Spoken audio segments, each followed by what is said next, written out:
Bago tayo magumpisa mga chong, pakilike muna na tong video dahil malaking tulong na iyan sa ating munting channel. Well, ito nga Magnolia Chicken Templados ay isa nga sa masasabi nating title contender next season. At ito ay dahil sa bigating acquisition na ginawa ng Magnolia Management ngayong off-season. Kaya naman kontento na ito si Coach Chito Victolero sa kanyang latest roster at naniniwala din ito na magandang performance ng kanyang mga player sa PB on Tour ay madadala next season. So good luck na lamang sa Magnolia next season.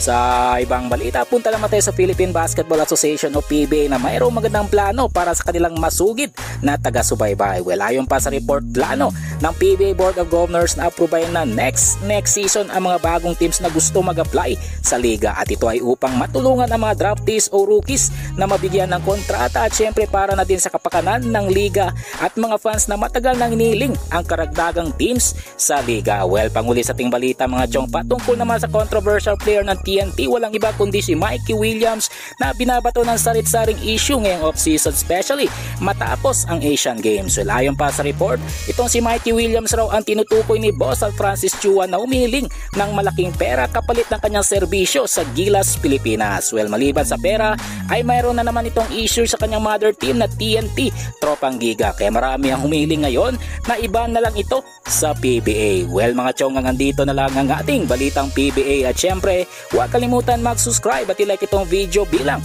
pagsuporta. So this is Channel B once again. I'm out.